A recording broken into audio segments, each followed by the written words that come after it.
सांगून पुढे जाईल. ऐका, कोणत्या रूपाने त्या ठिकाणी जगाचा मालक जगदंबा माता आपल्या घरी येईल. एवढ्या दिवस त्या ठिकाणी परमार्थ केला, एवढ्या दिवस साधना केली, कधी आपल्यावर कृपा करतील आणि आपला उद्धार होईल सांगता येत नाही. एका सदग्रस्तानी कीर्तनामध्ये परीस असा शब्द ऐकला. तुम्ही ऐकलात ना? सर्व ओतूरकर मंडळी, सर्व परिसरातील वारकरी मंडळी, तुम्ही कोणी येताना परीस घेऊन आलात का? माता भगिनी कोणाकडे आहे का? तर आजीकडं मागं, आजीने बोट वरती केलंय. माता भगिनी मागं नका पाहू. आजी जर परीस घेऊन इथं आलेच असते. आमच्या मंडपोल्या दादांची या ठिकाणी लोखंडाचे पाईप आहेत ना बाबा, ते लोखंडाचे पाईप न राहता ते सोन्याचे झाले असते. तुम्ही ऐकतात ना सर्वजण? परिसाचा गुणधर्म असा आहे का लोखंडाला लागल्याबरोबर सोनं होतं का? परिसाचा गुणधर्मच आहे तो.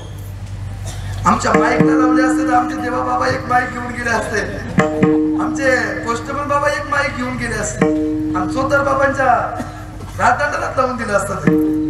तुम्ही ऐकतात ना? परीस अशी वस्तू आहे. एका सतग्रस्ताने कीर्तनामध्ये ऐकली का परीस मी एक ना एक दिवस मिळवून दाखवी, जिद्द ठेवली म्हणा. घरी गेला खरा मच्छिंद्र बाबा. त्यांनी काय केलं? आपल्या खिळ्या खिशामध्ये एक लोखंडाचा खिळा ठेवला. लोखंडाचा खिळा ठेवल्याबरोबर जिथं जाईल तिथं वेगळा दगड दिसला का तो घासून पाहायचा. भेटतोय का परीस? भेटतोय का परीस? 1 वर्ष झालं, 2 वर्ष झालं. म्हणजे खिशामध्ये त्या ठिकाणी खिळा ठेवत होता, त्या खिशाला खिळा होल पाडून गेला, पण परीस मिळाला. पण त्याने इथं तरी थांबायला पाहिजे होतं. झालं असं देवा बाबा, त्याने आपल्या करगोट्याला कमरेची पट्टी त्या ठिकाणी सोन्याची करून घेतली. जिद्द सोडली नाही. जिथं जाईल तिथं वेगळा दगड दिसला का घासून पाहायचा. पण गावातली लोकही काही चमत्कारी असतात, त्यांनी त्याला दगड घासाच नाव ठेवलं. जिथं जाईल तिथं वेगळा दगड दिसला का घासून पाहायचा. 4 वर्ष झाली, 5 वर्ष झाली, 6 वर्ष झाली, 7, पण परीस काय भेटला नाही. पण एक दिवस असं भाग्य उजायला आलं का संध्याकाळ सकाळच्या वेळेला स्नान करून बाहेर येत असताना आपल्या पत्नीचं लक्ष कमरेकडे गेलं आणि पत्नीचं लक्ष कमरेकडे गेल्याबरोबर कमरेची पट्टी ही सोन्याची झालेली होती. तुम्ही ऐकतात ना सर्व? कमरेची पट्टी सोन्याची झालेली. पत्नीनं पाहिलं, पत्नीनं इकडूनच आवाज दिला, हो तुमच्या कमरेची पट्टी सोन्याची झाली, सोन्याची झाली. स्वयंपाक घरातून ती माता पळत त्या ठिकाणी ती आपल्या पतीपर्यंत आली आणि मोठ्याने आरडाओरडा करून सांगत होती, अहो तुमच्या कमरेची पट्टी सोन्याची झाली. याला आनंद झाला.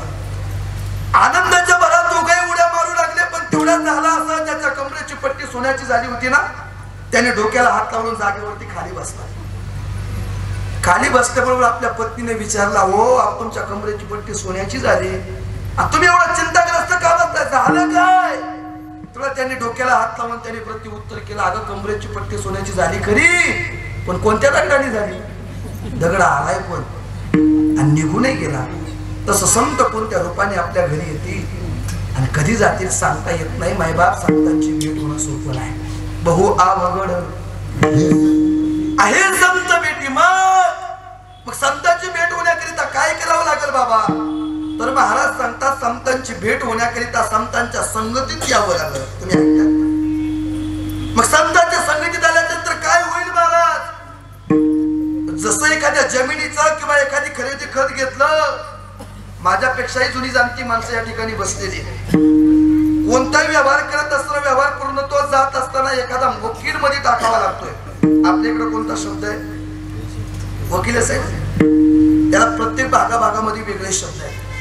जसा एखादा मध्यस्थी माणूस त्याच्यामध्ये टाकावा लागतोय, तसं देवापर्यंत जाण्याचा प्रत्येकाला देव भेटावा असं वाटतंय ना. एक जगदंबा मातेने त्या ठिकाणी आपल्यावर कृपा करावी असे वाटते ना माता वगैरे. कुणा कुणाला वाटते एकदा हात वरती करा बरं. माग नाही वाटत महाराज, तुम्ही कीर्तन करा ना, आम्हाला शिव द्या, आम्हाला जाऊ द्या घरी, तसं नाही ना कुणी. प्रत्येकाला वाटतं ना आई जगदंबेने आपल्यावर कृपा करावी.